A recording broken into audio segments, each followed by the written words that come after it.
नमस्कार दोस्तों, स्वागत है आपका सरकारी ड्रीम यूट्यूब चैनल में। जैसे कि मैंने आपको फाइनल मेरिट लिस्ट के बाद कोई भी वीडियो नहीं बनाई, 21 तारीख के बाद मैंने कोई भी वीडियो नहीं बनाई थी। बहुत ज़्यादा रिक्वेस्ट आ रही थी कि सर फाइनल मेरिट लिस्ट तो आ गई, क्या सेकंड लिस्ट आएगी? क्या जो थर्ड नंबर की मेरिट लिस्ट आई है उसमें सिर्फ रोल नंबर है, उनका क्या होगा? और एडिशनल कैंडिडेट का क्या होगा? और जो केरला हाई कोर्ट वाले जो कैंडिडेट है उनका क्या होगा? बहुत सारे कमेंट्स आ रहे थे। और ट्रेनिंग कब से होगी शुरू? जो जिनका सिलेक्शन हो गया है वो पूछ रहे थे कि ट्रेनिंग कब होगी, जॉइनिंग लेटर कब आएगा, ऑनलाइन आएगा, ऑफलाइन आएगा। बहुत सारे क्वेश्चन पूछे गए थे। इन सारे क्वेश्चन के जवाब आपको इस वीडियो में देने वाला हूँ स्टेप बाय स्टेप। ठीक है, तो आप इस वीडियो को कंटिन्यू जरूर देखना ताकि आपके जितने भी सारे सवाल है उन सब के आंसर मैं दे पाऊँ। सबसे पहले वेटिंग लिस्ट की बात कर लेते हैं। तो देखिए, वेटिंग लिस्ट का कोई भी प्रावधान ऑफिशियली नोटिफिकेशन में नहीं दिया था। ठीक है, अभी जो आप 2018 वाली भर्ती का अगर आप नोटिफिकेशन पढ़ोगे तो उसमें वेटिंग लिस्ट का कोई भी प्रावधान नहीं या कोई भी वहाँ पे मेंशन नहीं किया हुआ है। लेकिन अगर आप सब लोग एकजुट से अगर आरटीआई लगाते हो, एसएससी से और सीआरपीएफ से जवाब मांगते हो और सरकार को मजबूर करते हो तो वेटिंग लिस्ट ज़रूर लाई जाएगी। और कम से कम 8,000 के आसपास पद खाली छोड़े गए हैं। ठीक है, उसमें बहुत सारे कैंडिडेट का फिर से सिलेक्शन हो सकता है। मानता हूँ अभी केरला के जो कैंडिडेट है उनका रिज़ल्ट आया नहीं है, उनको वेटिंग के लिए रखा गया है। उसके बाद उनका स्पेशल रिज़ल्ट आएगा। ठीक है, जब एसएससी डिक्लेयर करेगा। और एक जो पीडीएफ आई है जो कि हम देख लेते हैं। तो दोस्तों 21 तारीख को जो रिज़ल्ट आया था उसमें 3 फाइनल मेरिट लिस्ट आई थी, एक फीमेल कैंडिडेट की, एक मेल कैंडिडेट की और एक थर्ड ये जो मैं आपको दिखा रहा हूँ ये लिस्ट आई थी। तो इसमें जो है बहुत सारे कैंडिडेट के नाम हैं। ठीक है, कम से कम कितने कैंडिडेट है? 260 कैंडिडेट के नाम है। नाम नहीं है, सॉरी, सिर्फ रोल नंबर है। और ये मेल है कि फीमेल है, बस इतना ही लिख दिया है। ठीक है, तो ये इसमें बहुत सारे कैंडिडेट के रोल नंबर आए हैं और वो जानना चाहते हैं कि उनका सिलेक्शन हुआ है कि नहीं। मतलब वो फेल हो गए हैं, उनका सिलेक्शन होने वाला है, हो गया है, या आगे प्रोसेस क्या होगा। ऐसे कमेंट्स मुझे बहुत ज़्यादा पूछे जा रहे थे। तो मैं आपको बता दूँ, ये जो लिस्ट है इसमें वो कैंडिडेट के नाम है जिनके डॉक्यूमेंट्स में या ऑनलाइन अप्लाई करते वक्त कुछ ना कुछ प्रॉब्लम थी, दिक्कत थी। ठीक है, मेरे पास ऐसे कमेंट्स आते थे जो बोलते थे कि सर मेरा डॉक्यूमेंट्स में गलती हो गया था, या मैंने जब ऑनलाइन अप्लाई किया था तब गलती हो गया था, लेकिन मुझे कोई भी लेटर नहीं आया। तो वो यही कैंडिडेट है। ठीक है, तो बहुत से ऐसे कैंडिडेट थे जिनका डॉक्यूमेंट्स में कुछ ना कुछ प्रॉब्लम था लेकिन उनको कोई रिजेक्ट लेटर वगैरह नहीं आया। लेकिन जब फाइनल मेरिट लिस्ट बन रही थी तब ये कैंडिडेट को छांट लिया गया। 260 ऐसे कैंडिडेट पकड़े गए जो कि कुछ ना कुछ गलती थी। तो इसमें ऐसे भी कैंडिडेट है जिनका फिंगरप्रिंट्स वगैरह मैच नहीं हुआ है। तो ये जो 360 260 कैंडिडेट है इनको मैं इतना ही बोलना चाहता हूँ कि आप जल्द से जल्द एक्शन लो। ठीक है, एसएससी से जवाब मांगो कि मैं एकदम रियल बंदा हूँ, आप मेरी हर तरीके से जांच कर सकते हो।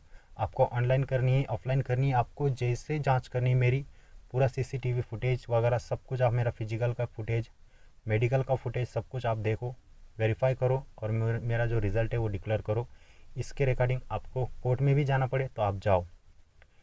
मतलब आप ही एक उद्देश्य बना लो कि नौकरी पानी है, वर्दी पानी है, बस।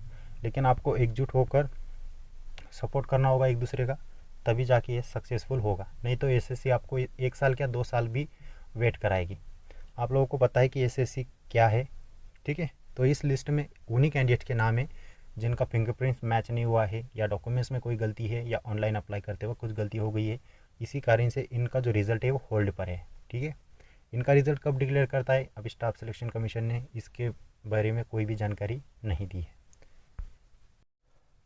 तो 2 क्वेश्चन के आंसर मैंने दे दिए कि वेटिंग लिस्ट आएगी कि नहीं। तो वेटिंग लिस्ट आ सकती है लेकिन आपको सरकार तक अपनी बातें जो है पहुंचानी पड़ेगी, एकजुट होकर दिखाना होगा, तभी जाके जो है वेटिंग लिस्ट वगैरह का प्रावधान किया जाएगा और वेटिंग लिस्ट जारी की जाएगी जिसमें जितने भी कैंडिडेट होंगे उनका सिलेक्शन हो सकता है।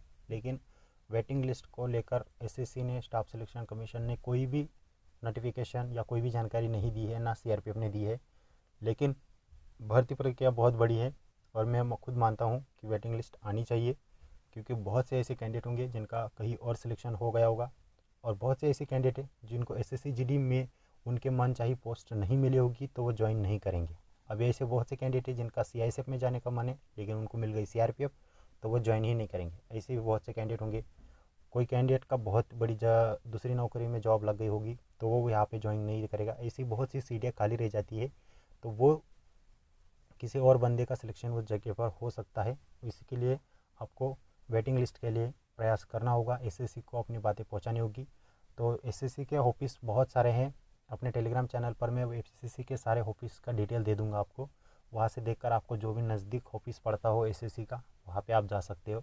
तो अगर आप गुजरात वगैरह से, अगर महाराष्ट्र से, एमपी वगैरह से बिलोंग करते हो, तो आपको मुंबई में सेंटर है स्टाफ सिलेक्शन कमीशन का। तो यहाँ पर आप आ सकते हो, अपनी बातें सरकार तक पहुँचा सकते हो, ठीक है। और दूसरे स्टेट में जहाँ पर भी एसएससी के ऑफिस है, वहाँ पे आप जा सकते हो, ठीक है। तो कम से कम 8,000 के आसपास वैकेंसी खाली है, और उन वैकेंसी और भी खाली रह जाएंगी क्योंकि जब ज्वाइनिंग होगी शुरू तब, ठीक है। तो कट ऑफ इतना कैसे बढ़ा, मेरे पास एक कमेंट्स बहुत आ रहा है। मैंने कट ऑफ बनाई थी ज़्यादा से ज़्यादा 5 नंबर बढ़ेगी, लेकिन वो कम होते होते होते 1 नंबर से 2 नंबर तक आ जाएगी, इतना मुझे गारंटी था। लेकिन मैं क्या, पूरे यूट्यूब वाले जितना भी पढ़े लिखे सबको एसएससी ने फेल कर दिया, और कट ऑफ बढ़ गई 10 नंबर, 15 नंबर, 20 नंबर। खुद महाराष्ट्र में ओबीसी कैटेगरी का जनरल डिस्ट्रिक्ट का कट ऑफ सीधा 15 नंबर बढ़ गया, सीआईएसएफ का मेरिट सीधा 15 नंबर बढ़ गया है, और कम से कम 67 गया, ज़्यादा से ज़्यादा 74 गया, 74.88 गया है। और जो कम है बीएसएफ का वो था 67.23। तो कम से कम 7 नंबर बढ़ गया, और ज़्यादा से ज़्यादा 15 नंबर बढ़ गया। तो इतना कट ऑफ हाई हो गया। और बहुत से ऐसे स्टेट है जहाँ पे कट ऑफ 5 नंबर बढ़ी है, कहीं पर 10 नंबर बढ़ी, कहीं पे 15 नंबर बढ़ी है। तो इतना कट ऑफ कैसे बढ़ा, इसका सबसे बड़ा कारण है आरएमए में जो कैंडिडेट्स को री मेडिकल मिला था, उनकी संख्या कम से कम 45,000 के आसपास थी, और 45,000 कैंडिडेट को कोविड-19 की वजह से इतना समय मिला कि उनका इलाज बहुत ही प्रॉपर तरीके से हो गया, और उनका इलाज पूरा मतलब कोविड-19 की वजह से उनको इलाज करने के लिए टाइम मिल गया। उन्होंने खुद अपनी प्रैक्टिस करके, मेहनत करके वो अपना जो प्रॉब्लम था उसको सॉल्व करा लिया, उसके कारण वो री मेडिकल में पास हो गए। री मेडिकल का डाटा भी मैंने आप लोगों के साथ शेयर किया था कि कम से कम 30 कैंडिडेट को रोज़ बुलाया जाता है एक सेंटर पे, और उसमें 28 कैंडिडेट पास हो जाते हैं, 29 कैंडिडेट पास हो जाते हैं। तो ऐसे होते होते होते 42,000 में से मतलब बहुत सारे कैंडिडेट, कम से कम 40,000 कैंडिडेट जो है री मेडिकल में पास हो गए। इसी कारण से कम मैंने जो एनालाइज करके डाटा बनाया था वो 85,000 कैंडिडेट का था, कि पूरे ऑल ओवर इंडिया में जो है आरएमई और डीएमई फिट करके पूरे कैंडिडेट जो है कम से कम 85,000 के आसपास है। लेकिन वो निकले 1,09,000। मतलब सबसे बड़ा कारण था कट ऑफ इंक्रीज़ होने का, वो है आरएमई।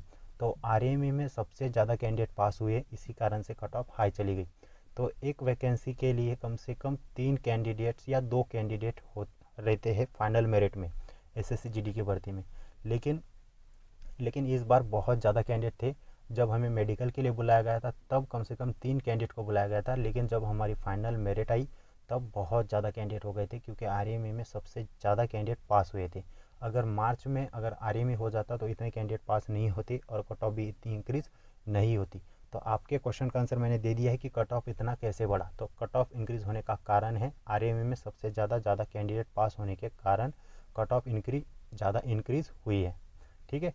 तो आपका जो नेक्स्ट क्वेश्चन था कि एडिशनल कैंडिडेट का क्या होगा। जो एडिशनल कैंडिडेट पास हुए थे 20,000, उसमें से 1,700 के आसपास जो मेडिकल तक पहुँचे थे, मतलब सारी प्रोसेस कंप्लीट हो जाने के बाद। तो एडिशनल कैंडिडेट के सिर्फ पॉइंट्स में नंबर ज़्यादा थे, 1 नंबर 2 नंबर। तो आप कोई मतलब स्पेशल कैंडिडेट नहीं थे, आप भी डीएमई की तरह, आरएमई की तरह ही कैंडिडेट थे, एडिशनल कैंडिडेट भी। तो आपका भी सेम ही वही कट ऑफ में सिलेक्शन होता अगर आपके कट ऑफ के बराबर नंबर होते तो। लेकिन आपके नंबर बहुत ज़्यादा कम होने के कारण आपका फाइनल सिलेक्शन नहीं हो पाया। वो आपका सिलेक्शन मतलब आपको फिजिकल के लिए भी नहीं बुलाया जाता अगर केरला हाई कोर्ट में याचिका दायर नहीं की जाती तो केरला हाई कोर्ट में याचिका दायर की गई कि जो वैकेंसी बढ़ी थी 58,000 थी, वो 60,210 हो गई, मतलब 2,000 वैकेंसी आसपास बढ़ गई थी।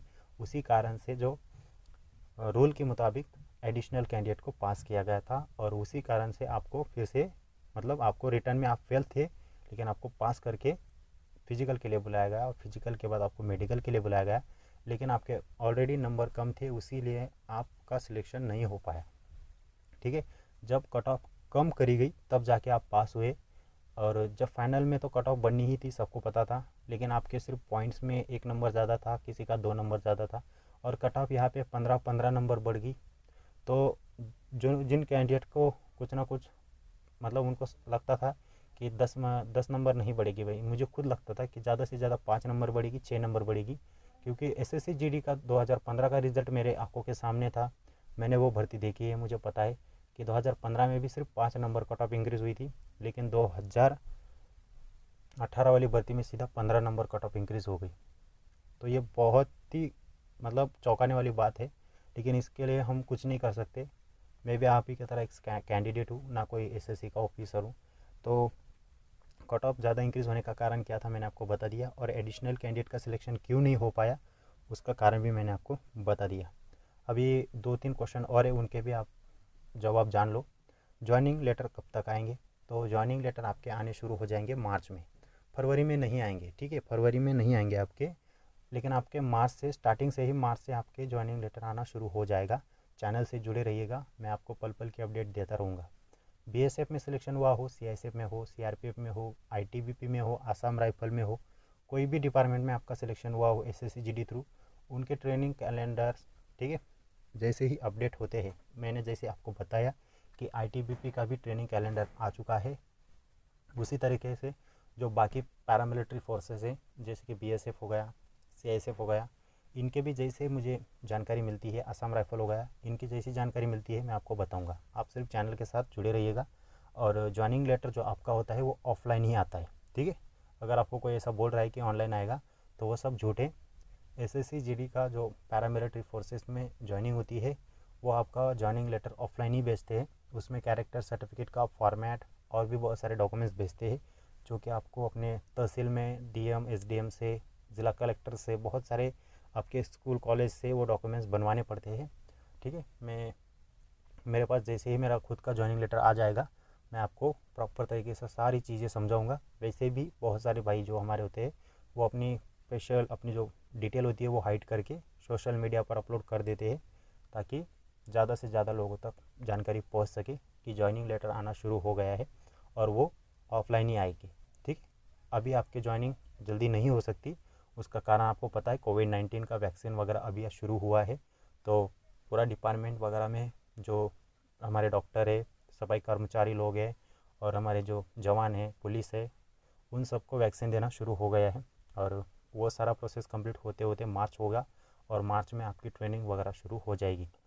फिर भी आपको 14 दिन के लिए क्वारंटाइन किया जाएगा, वैक्सीन लगाई जाएगी, उसके बाद आपकी ट्रेनिंग वगैरह शुरू हो जाएगी, लेकिन उसके लिए आपको कम से कम मार्च तक वेट करना पड़ेगा, ठीक है।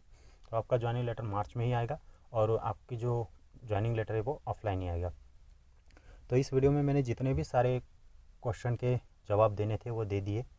तो और भी अगर आपको कुछ पूछना है तो आप मुझे पूछ सकते हो, मैं आपको इंस्टाग्राम पे भी मिल जाऊंगा, मेरा इंस्टाग्राम आईडी सरकारी ड्रीम है, आप मुझे वहाँ पर भी मैसेज कर सकते हो। और आपको जो भी पूछना है आप मुझे इस वीडियो के कमेंट सेक्शन में भी पूछ सकते हो। रिप्लाई थोड़ा लेट आएगा लेकिन मिल जाएगा। लाइक सब्सक्राइब आपकी मर्जी। मिलता हूँ नए और फ्रेश वीडियो के साथ, तब तक के लिए धन्यवाद। जय हिंद।